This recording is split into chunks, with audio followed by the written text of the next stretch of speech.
Okay, well, uh, I was born in Ossining, New York, which is 30 miles from New York City. And like most people do in near a big city, when you reach a certain age, you move into the city.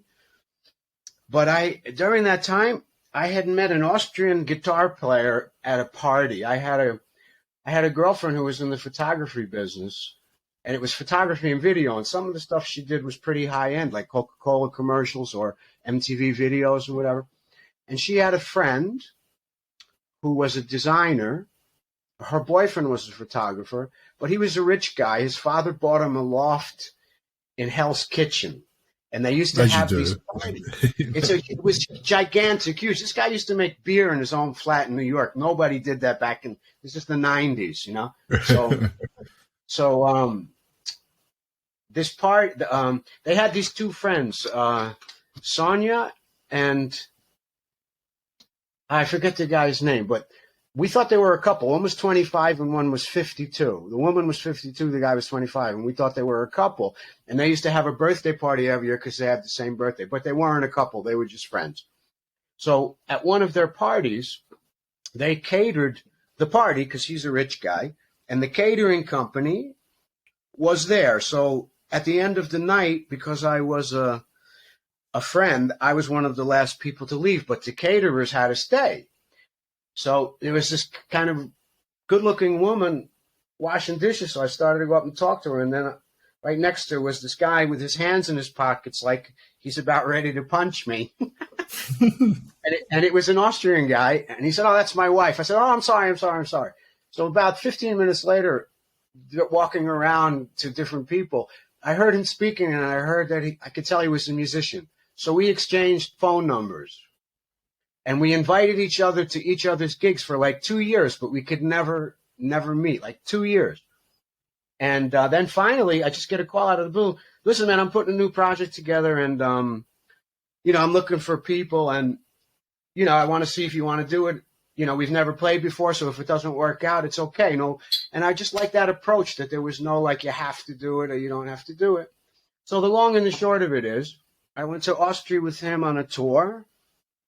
And came back, and if the following year I went to Austria to do, I should say, reconnaissance to try to get gigs and stuff, and learn, and network and holiday.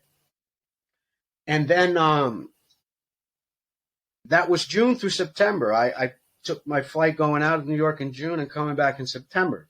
And at the time I had an investment license, so I could handle people's money. So I remember, I'm sorry not to make this too long, but No, tell you how I'm all ears, man. to where I am. Yeah, go I'm for from it. a really middle class family. My father was a almost blind drummer, so we didn't have any money. So the first thing that I wanted to do was get out of the situation of not having any money. So I became an investment broker, and why I did that was it's a commission job, so that can be very stressful, but if you make money, no one can tell you got to come in the office tomorrow. You got to sweep the floor. You got to do this. I'm like, hey, I put numbers on the board. You made money. Leave me alone. We'll do it again next week. Just leave me alone, So that enabled me to be a musician. And so I can remember like being at rehearsals, and guys were fighting over 20 euros, and I would go outside and make a phone call and make 900 euros in the phone call. And they were fighting over 20 euros.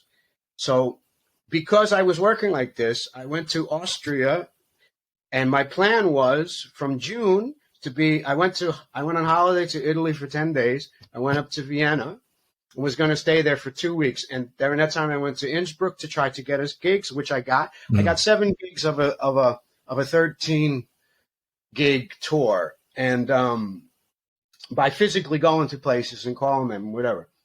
But then while I old was school way, like the knocking on the door, like this. that was my style, man. And I miss human contact, and it's just like I'm kind of old school because when I do my promotion, the younger people in the business are like, "Wow, it's too pushy, it's too whatever."